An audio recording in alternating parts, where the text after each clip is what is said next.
Il a été interrogé par les journalistes sur ce match quand même dingue hier qu'on a vécu tous ensemble. Est-ce qu'il s'agit d'un problème mental? C'est la question qui a été posée à Luis Enrique parce que Lyon a vécu une sorte de remontada dans ce match-là. Écoutez la réponse de l'entraîneur du Paris Saint-Germain. Ça, c'est la question typique du journaliste. Si tu gagnes, tu es fort mentalement. Si tu perds, tu es mauvais. Non, ça n'a rien à voir. Pour moi, l'Olympique lyonnais a fait un match exceptionnel. Ils ont réussi à égaliser à 2-2. Lorsque le match semblait pour eux, ils ont écopé d'une expulsion avec Tolisso. Ils n'ont pas eu de chance. Ils ont renversé le résultat à 10 contre 11. Mentalement, c'était super. Après, ils ont encaissé 3 buts en 5 minutes, alors que l'adversaire était en supériorité avec le central dans la surface de réparation. Non, mentalement, ça n'a pas changé. Je demanderais un petit peu plus de cohérence pour moi. Hier, on a vu un immense match entre deux équipes qui jouaient très bien au foot. Les deux équipes ont été très fortes, celle qui a gagné et celle qui a perdu. Luis Enrique aujourd'hui au micro d'Arnaud Valadon. On vous attend au 32-16 supporter lyonnais. Est-ce que l'OL va se remettre de ce scénario hier? Mais déjà, je voudrais vous entendre Lionel et Kevin, parce que je sais qu'on en a parlé cet après-midi, tu as vu passer cet extrait, tu me l'as envoyé. Est-ce que vous êtes d'accord sur le constat de Luis Enrique? Moi, je suis complètement d'accord avec ce constat, puisque c'est exactement ce que je dis, pas mot pour mot, mais quasiment. Moi, d'ailleurs, c'est un petit extrait qui est sorti notamment sur X, où je disais que moi, j'avais quand même trouvé la fin de match des Lyonnais exceptionnelle, parce que même à 10 contre 11, alors quand je dis fin de match, bien sûr, il faut enlever les 2-3 dernières minutes, mais pour moi, ça fait partie plus de l'irrationnel. Et je parlais hier avec Daniel plutôt de la variance que tu peux retrouver, par exemple, au poker, où des fois, ouais, ça tombe sur le mauvais pied, ça tombe un peu mal, il y a une petite poussette quand même. Moi, je l'ai vu tout de suite hier pendant le match, la petite poussette du buteur là sur Maguire qui pousse un petit peu le défenseur lyonnais, ça lui permet de se dégager, de marquer. Et moi, je suis complètement d'accord avec Luis Enrique. C'est pas parce que tu gagnes ou tu perds dans une fin de match aussi folle que tu auras réussi ou pas ton match. Bien sûr, il y a le résultat, mais la production lyonnaise, on se rappellera quand même de ce match qui était complètement fou, qui aurait pu tomber d'un côté ou de l'autre, qui aurait pu se finir au tir au but, et qui finalement, malheureusement pour l'Olympique lyonnais, c'est mal terminé pour eux. Lionel, tu es d'accord avec ça aussi ou pas? Pas totalement. Ok. Pour moi, je pense qu'il y a eu un problème mental à partir du moment où les Lyonnais ont marqué. Et ça, je parle parce que mentalement, je l'ai vécu. Je l'ai vécu une fois dans ma vie, où on a eu une grande victoire. On croyait qu'on avait gagné à 3 minutes de la fin. On avait 2 buts d'avance. Et là, on a eu des étoiles dans les yeux. Et on est complètement sorti du match. Et donc ça, si tu sors du match, ça veut dire que mentalement, tu y es pas. Je l'ai vécu ça personnellement dans un très grand match. Et donc c'était hors de question de le revivre après. Ça veut dire quoi? Ça veut dire que mentalement après, il m'est arrivé aussi avec mes équipes et c'est arrivé à plein d'autres quand on en parle entre nous en équipe de France et tout ça. On dit oh quelle remontada vous avez fait, ou vous avez eu chaud aux fesses, excusez-moi l'expression. Non, merci. Voilà, j'ai failli payer, mais j'ai plus de fric. Alors, et puis c'est passé, ouais, mais parce que maintenant on sait gérer. Et pour moi, il y a eu cette mauvaise gestion des émotions. Est-ce que tu mets en lumière le but du 4-2, notamment là, le penalty de Lacazette, et derrière, parce que c'est vrai que c'est ce qui a été. C'est là que ça s'est joué. Ça a été beaucoup reproché aujourd'hui, les scènes de joie à ce moment-là, les Lyonnais qui ont fêté comme si la qualif était déjà en poche. Ouais. Bien évidemment, pour moi, ils sont sortis de leur match complet. Et puis derrière, ils ont oublié tous les principes qui étaient les leurs. Déjà à 10 contre 11, alors qu'ils défendaient bien et défendaient mieux, à partir de là, compte le nombre de duels gagnés dans les 30 derniers mètres. Allez, je dis pas 40, parce qu'ils y étaient plus, dans les 30 derniers mètres. C'est-à-dire qu'à partir de ce moment-là, quand tu es à 10 contre 11, tu dois continuer à défendre en avançant et tu dois, dans ta tête, malgré tout ce qui s'est passé, tu dois te dire on est à 0-0 et on va pas prendre de but, on garde le clean sheet. C'est très, très compliqué. Mais tu dois te dire, si tu dois te dire les choses, ça veut bien dire que c'est mental. Ça veut dire qu'il faut que tu te fasses mal. Il faut que tu te mentes à toi-même pour te dire on va réussir quelque chose. Mais il faut que tu te mentes à toi-même et que tous les joueurs soient dans le même état état d'esprit. Donc pour moi, c'est un esprit collectif, c'est un état d'esprit collectif. Donc état d'esprit, ça vient aussi de la mentalité, mais ça vient aussi de ce manque de culture. Je peux te dire que ce match-là, j'en suis persuadé. Ce match-là va déjà marquer un peu l'histoire du club. Ils s'en souviendront toujours. Ah ouais. Mais surtout, ce match-là va marquer la carrière de chacun des joueurs qui étaient présents sur la feuille de match. Hein. Ils s'en souviendront toute leur vie. Ouais, Kevin, tu n'es pas entièrement d'accord avec Lionel, ou pas d'accord du tout d'ailleurs. On n'a pas vécu les mêmes choses aussi, c'est ça le souci. Non, mais après, on a tous connu des fins de match à rebondissement. Et moi, je dis que c'est pas parce que tu as gagné ou tu as perdu que tu as réussi ou pas ta fin de match.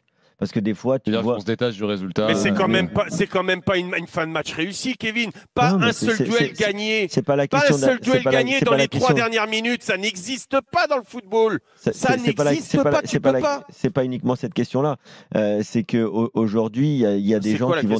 Il y a des gens qui vont te dire que parce que il y a plein de fins de match où par exemple un gars fait une énorme boulette. Et le gars, il tire à côté derrière. Tu vois, le défenseur rate complètement son intervention. L'autre, il tire à côté. Oh, t'as gagné 1-0, t'es qualifié. Dans l'histoire, on retiendra que tout le monde aura oublié que le mec. Là, tu parles d'une occasion. Oui, là, c'est pas une occasion, c'est chaque défense, chaque balle, chaque frappe, chaque passe. Le but égalisateur, pas de problème. Mais le but égalisateur, il est exceptionnel en fait. Il est exceptionnel le but égalisateur. La frappe de Mainou, elle passe dans un angle incroyable. Oui, et comment, pourquoi la passe elle vient? Pourquoi la frappe elle vient? Pourquoi la passe elle vient? Parce que les mecs ils sont cramés. Parce qu'avant il y a eu 10 frappes. Non, ils sont pas cramés. Ils sont cramés mentalement. Mais non, faut arrêter. C'est pas parce que tu es cramé. La défense que tu dois faire dans tes 16, au lieu de la faire dans tes 16 mètres, moi hier j'aurais été gardien de but. Bon, déjà je peux te dire qu'en première mi-temps, je changeais toute la tactique de l'entraîneur. Ça c'était évident. Il prenait un putain de bouillon dans le milieu de terrain. Il n'y a pas un joueur. Ouais, un purée, j'ai perdu 5 balles. Il n'y a pas un joueur qui a réagi. Ils ont été trop disciplinés pour faire, parce que pour moi, Fonseca s'est planté. Il a voulu refaire, c'était son plan de jeu. Il a voulu le refaire, ça ne marchait pas. Donc là, un moment. Je vais te raconter, si tu veux, une histoire. Et comment l'entraîneur s'en est sorti après. Alors attends, peut-être après la pipe, si tu veux. Ouais, je ne sais pas si on aura le temps, parce qu'il y a aussi des Lyonnais qui sont là au 32-16 Lionel. Et je voudrais qu'on accueille Vincent, qui était à Manchester hier. Salut Vincent. Oui, bonjour les gars. Salut Vincent. Bonjour Vincent. Vincent, déjà, raconte-nous, 24 heures après, comment ça va? On va dire que c'est toujours difficile, même si on a vécu un match de fou, donc avec des émotions de fou, mais bon, on reste. La note de fin est vraiment amère, quoi. Est-ce que déjà, là, sur le débat là, entre Kevin et Lionel, est-ce que toi, tu étais au stade, est-ce que tu dirais que c'est mental d'abord ou pas? Ce qui s'est passé en fin de match? Moi, je suis pas sûr que ce soit mental. Je serais plutôt de l'avis de Kevin, si j'ai bien compris. C'est que pour moi, ils étaient cramés, les joueurs.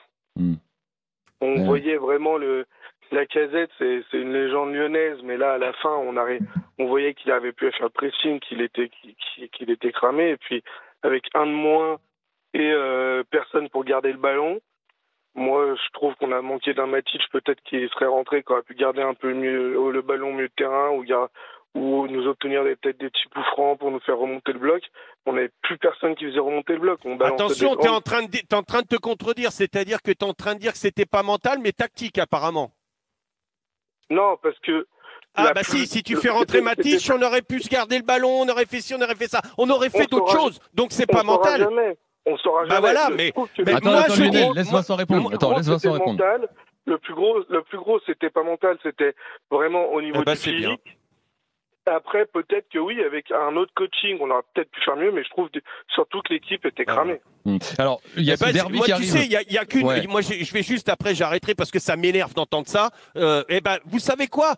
Dites que c'était la faute à pas de chance et vous verrez, continuez comme ça et ça va plus jamais vous arriver. Arrêtez de rêver parce que ça va vous arriver tout le temps. Si c'était la faute à pas de chance, si vous vous remettez pas en question, je parle des joueurs, s'ils se remettent pas en question avec une mauvaise gestion, une mauvaise gestion à 4-2 quand tu gagnes 4-2. Tu sais ce que j'ai vu? J'ai vu les Italiens qui gagnaient contre la France, qui sautaient, qui avaient débouché le champagne. Voilà ce que j'ai vu. Exactement la même chose. Et bien depuis, ils le font plus. Je peux te dire, ils attendent la 95e minute. Justement. Mais faites-le, pensez ça, allez-y, et vous verrez comment ça va se passer. Et justement, les gars, si on avance, si on se projette, cette défaite qui évidemment est cruelle, qui fait mal à la tête, il y a le derby qui arrive dimanche. Est-ce que les Lyonnais vont s'en remettre? Alors, c'est lié aussi au fait que ce soit mental ou pas, et vous n'êtes pas d'accord là-dessus, mais est-ce que vous pensez que les joueurs lyonnais qui ont vécu ça jeudi soir jusqu'à 23h30, 72 heures plus tard, ils s'en sont remis pour affronter Saint-Etienne, Kevin? Ça c'est toujours très très compliqué. Après, c'est chaque individu va réussir à se remettre ou pas d'une telle défaite, d'une telle élimination. Mais il y a un risque que tu sois au fond du seau et que derrière tu décroches, quoi. Il y a un risque parce qu'en plus tu joues un derby. Tu joues un derby normalement dans un match que tu dois absolument gagner pour la course à la Ligue des Champions face à une équipe qui est certes ton rival historique, mais qui est surtout en grande difficulté en championnat. Donc les Verts, eux, alors j'ai envie de te dire, bien sûr, ils ont aussi des choses à perdre, mais ils ont quand même moins à perdre que les Lyonnais qui pourraient vraiment passer une semaine cauchemar s'ils perdaient à Geoffroy Guichard. Donc moi je parlais avec un supporter stéphanois qui disait mais au moins peut-être ils seront pas sur une bonne dynamique, ou alors est-ce qu'ils voudront se remettre? Moi je pense qu'il vaut toujours mieux gagner parce que les victoires amènent les victoires. Et j'ai envie de te dire que plus les défaites amènent également les défaites. Donc forcément, ça va pas être facile de s'en remettre. Après, faudra voir si les Lyonnais ont la force de caractère pour se remettre la tête à l'endroit très très vite. L'abîme appelle l'abîme. Abyssus abyssum invocat. Moi, je vais te dire un truc. Pourquoi tu poses la question? Puisque c'est la faute à pas de chance, tu peux pas avoir ne pas avoir pas de chance toute ta vie comme ça. Bien sûr que les Lyonnais vont s'en remettre. C'est la faute à pas de chance. On va pas se mettre martel en tête. Les gars, ça va pas nous arriver. Vous allez voir, la prochaine fois, on va avoir vachement de chance. Et ça va bien se passer. Oui. Vincent, est-ce que tu penses que l'OL va s'en remettre? Moi, je pense que le derby, c'est le meilleur match pour s'en remettre. C'est qu'on n'a pas le choix qu'à le gagner parce que c'est un rival historique et que du coup, forcément, avec les Lyonnais qu'on a dans le groupe quand même, qui ont bien cette mentalité lyonnaise et du derby, je pense que ce match-là, ils n'ont pas le choix que de le gagner, ils le savent et c'est le meilleur match pour se remettre d'une claque pareille. Oui, c'est vrai. C'est peut-être le fait que ce soit Saint-Etienne, c'est peut-être la meilleure nouvelle. Je sais pas. Lionel. C'est un bon match pour se remettre la tête à l'endroit. Ouais. Lionel, Saint-Etienne dimanche, c'est une bonne chose pour se remettre la tête à l'endroit? Certainement, avec de la chance, les poteaux vont être rentrants et tout va bien se passer. Bien évidemment. Okay. Bien évidemment. Non, tu sais, moi, ce que j'ai fait, par contre, j'étais à Saint-Etienne le jour du match et j'ai dit, vous savez, aux Stéphanois, ils me disent, ton pronostic pour dimanche et tout ça. J'ai dit, Lyon ne perd pas avant le match. Ouais. Tout de suite après le match, j'ai fait Saint-Etienne ne perd pas. J'espère me tromper pour les Lyonnais. Ah oui, d'accord. Donc, comme quoi, moi, personnellement, ça m'a fait réfléchir et je pense qu'il peut y avoir un impact, oui. Ouais.